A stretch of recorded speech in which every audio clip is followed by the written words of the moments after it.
What about the bad translation in months, 9th of November, 12th of December? So why is the Orient celebrate New Year's in February? Thanks to the Gregorian calendar change. Are we in 2023? Okay. Also, I will ask everyone before you ask your question, you type your question, just look over your question and then look at the syntax and then actually get it to where, it's an actual question. And then it helps me answer it. Right. So just very, very specifically, even when we see this Gregorian time change, Enealogy shows that the numerics actually still stay in alignment. So even though Nov means 9, Oct means 8, Dec means 10, but those are our 12 months. That's our, just say the ninth, that's the ninth month. So basically the name of the month says that it's 10, but for us, or the name of the month, the number of the month says it's 10, but the name of the month says it's 8, like Oct. But what you find is when you pull back completely off of the system, that the numerical system of 9 overlays the whole thing nicely and keeps the time still in alignment from start to finish. It's almost like they can never really escape the ancient time system of 9. So I don't even pay attention anymore to what year it is and all that kind of stuff. I just feel the energy. And when you're living in nature, you actually see this procession happening every year. And so if you can stay in nature for 1 year, 2, because you need at least 1 year to observe it the first time, that the second year you'll start noticing, those worms are back. And then you even notice that there's certain insects that we're missing. And it's the same thing as a farmer. It's like we know that certain trees, and let's say specifically in nature, certain trees come into bloom during certain times. And we're all waiting on the mango season. We're waiting on the mamones to come in. We're waiting on, and some of the hybrids, of course, are year round. Always the hybrids are the year round ones. Right? So it's just like you observe this, you observe the insects, you observe the plants, and they actually tell you the seasons. And if you want to set a clock, and this is a challenge to anybody, because I know people will be looking at this in the future. If you wanted to set a real clock and know the real time and the real days, because even they tell you 360, 365, 12, 24, I love to corroborate all of that on my own, because that actually gives me the personal experience of the whole thing.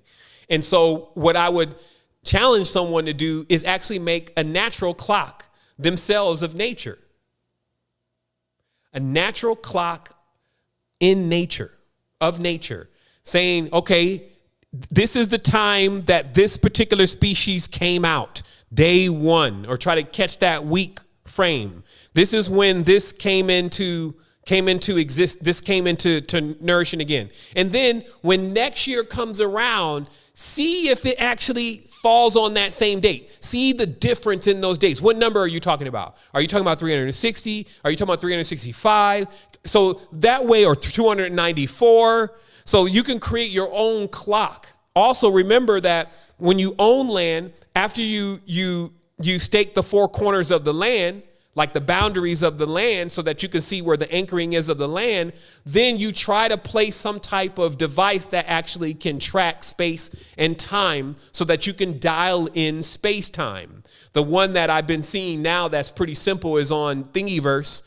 It's called the sundial. And it's basically a way that somehow this 3D print has been configured. And the way the sun moves, it digitally displays the time on the ground. Imagine. I wish I could show that thing here tonight, but I won't waste time on it. But literally, you 3D print this thing, and it looks like it just has all these holes in it. And then when you mount it in your yard a certain way towards the sun, depending on where you live, and they have different files for where you live, when the sun shines through it and you look on the ground, it tells you the exact time in digital time. So do you see how there's this connection here? There's this fiber here. And a lot of times they will try to tell you that these digital worlds and these other internets and all this is disconnected from where we are in our consciousness. And I'm here to tell you that no, it's not. That we're everything, really.